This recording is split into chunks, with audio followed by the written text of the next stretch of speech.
Hello दोस्तों, मैं आप सबका स्वागत करता हूं अपने रिम्स क्लासेज में। मैं सेट 3 का कुछ क्वेश्चन ऑब्जेक्टिव का छूटा हुआ था जो 48 से 60 बाकी है, जो आप आज सेट 3 को देखेंगे। 48 से 60 तक कैसा क्वेश्चन मिल रहा है और कैसा क्वेश्चन होगा आप समझेंगे इसके बारे में, ठीक है ना। फिलहाल में आप पिछले वीडियो देखेंगे तो उसमें से आप अपना देख सकते हैं। इस सेट वीडियो का 3 होगा, पार्ट 3 बनाए हुए हैं, तो इसमें आप देख सकते हैं इसको, ठीक है ना। तो चलिए आप 48 में सवाल देखिए क्या कह रहा है। सैंपल सेट अपना निकाल लीजिएगा और समझिए। बोल रहा है 48 में क्वेश्चन कि दो सिक्कों के एक साथ उछालने पर केवल पट आने प्रयत्न बताना है।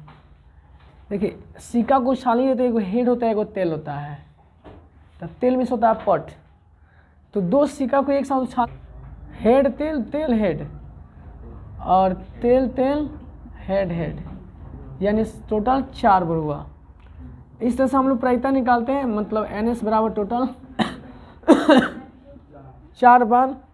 अब इसमें घाटना पड़े एक पट आने का, तो कम से कम एक पट आएगा। तो यहाँ पर एगो तेल यहाँ है, एगो तेल यहाँ है, एगो इसमें 3 बार आ रहा है, यानी ये हो जाएगा घाटना। घाटना 3 बार हुआ तो इसकी प्रायिकता निकलेगा NE/NS, यानी मतलब 3/4, यानी आपका ऑप्शन में नहीं दिया है।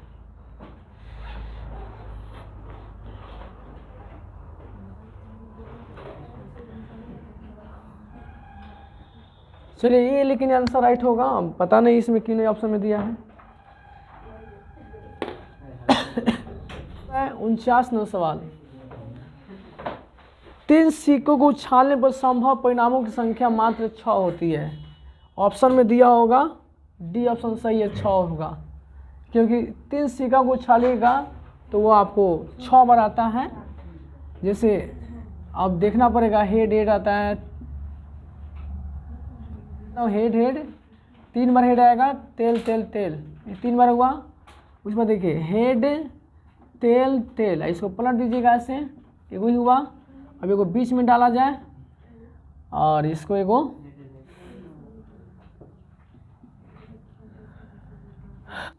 ये 2 4 6 और एक आता है हेड हेड तेल और तेल हेड हेड। देखिए हो गया, इस तरह से आएगा। तो इस तरह से हम देख रहे थे 2 4, यहाँ 8 हो गया कंप्लीटेड। 8 बजे इसकी घटना आती है। अब 50 में क्वेश्चन कह रहा है कि PE यहाँ पर दिया है, PE की प्रायिकता दिया है 0.7। तो PE डैश का मतलब प्रायिकता नहीं होनी, प्रायिकता इसमें घटा दीजिएगा, 0.93 हो जाएगा।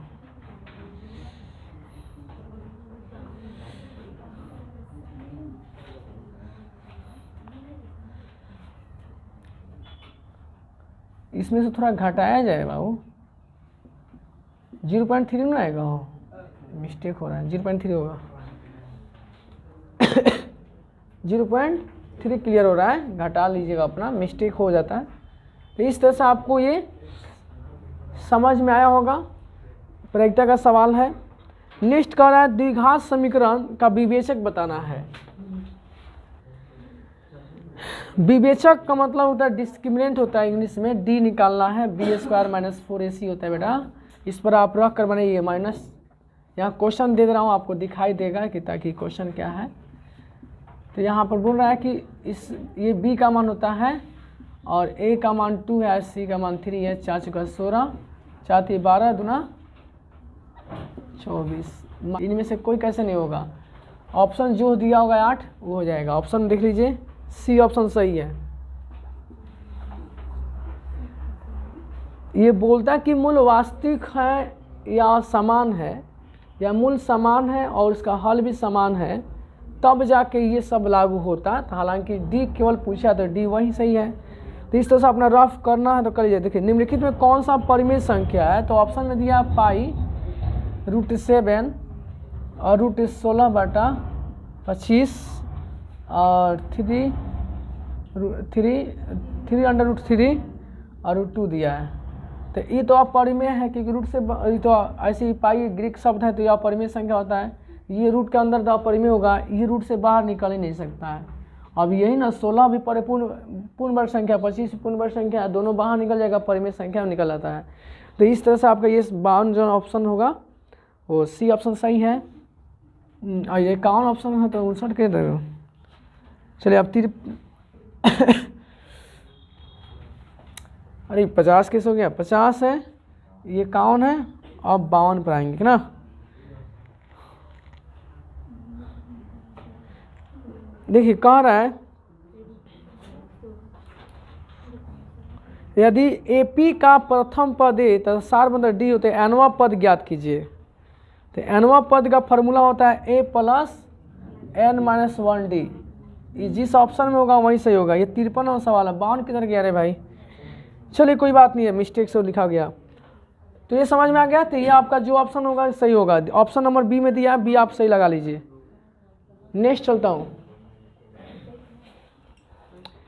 किसी वृत्त के बाह्य बिंदु, एक वृत्त दिया है। नेक्स्ट क्वेश्चन 54 नंबर देखिए। एक वृत्त के कोई बाह्य बिंदु मान लीजिए आप P दिया हुआ है और इससे दो स्पर्श रेखा खींचा गया। जैसे यहाँ से एक स्पर्श इधर खींचा गया, एक इधर खींचा गया, दो स्पर्श रेखा खींचा गया जिसका नाम है AB, इसका नाम A है, इसका नाम B है। तो PA की लंबाई दिया है 8 सेंटीमीटर। तो पूछा है PB की लंबाई कितना होगा, तो ये भी 8 ही होगा। ठीक है ना। यहाँ केंद्र और केंद्र से मिला दीजिए। तो देखिए एक परिमेय का नाम है कि वृत्त के बाह्य बिंदु से वृत्त पर खींची गई स्पर्श रेखा की लंबाई समान होती है, इसलिए जितना ये होगा उतना ही ये हो जाएगा।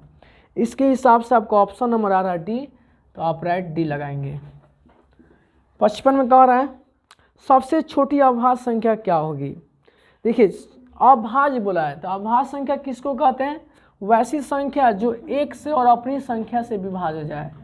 ठीक है ना। तो आइए हम ऑप्शन में आपको समझा रहे हैं, बता रहे हैं। 0 एक ऐसी संख्या है जो किसी चीज़ से वह विभाजित नहीं होता, ओनली सिर्फ 0 है, पूर्ण संख्या इसको बोलते हैं। 1 एक ऐसी संख्या है ना भाज्य ना अभाज्य है, ये एक विशिष्ट संख्या है, इसीलिए बी ऑप्शन भी राइट नहीं होगा क्योंकि इसका गुणनखंड एक ही को आता है।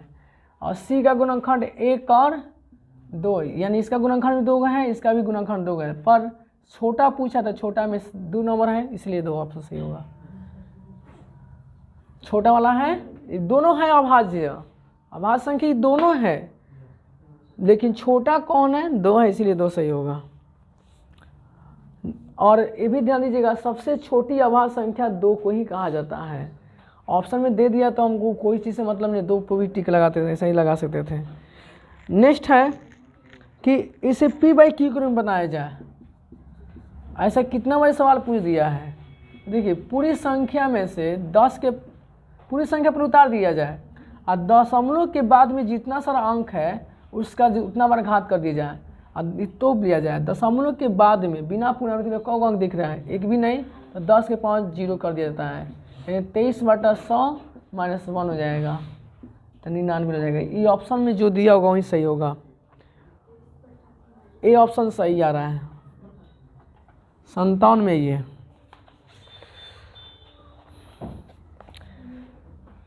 देखिए साइन 65 दिया है डिग्री ए और कॉस 65 डिग्री दिया है बी, तो A² + B² पूछा है, यानी साइन स्क्वायर 65 और कॉस स्क्वायर 65 हो जाएगा, मतलब 1 होगा। इसका फॉर्मूला होता है 1।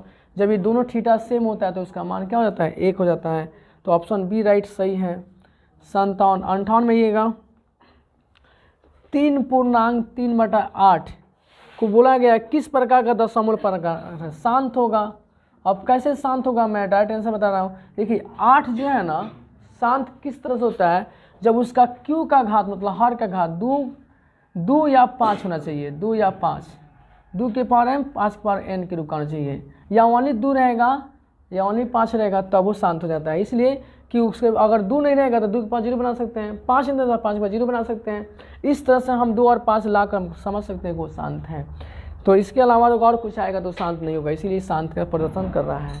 तो मैं उम्मीद करता हूँ कि आप सबको बाबू समझ में आ रहा होगा, इसीलिए आशा करता हूँ कि इसे आप और आगे तक समझिए। सर सवाल बहुत अजीब सा है, x के पावर n प्लस 1 का एक गुणज दिया है, एक गुणज x प्लस 1 है, तो n कौन संख्या हो सकता है? एक धनात्मक संख्या होगा, क्योंकि घात की जगह और पूछा है, तो कुछ भी होगा तो ऋणात्मक तो हो नहीं सकता है, जब भी होगा तो क्या होगा?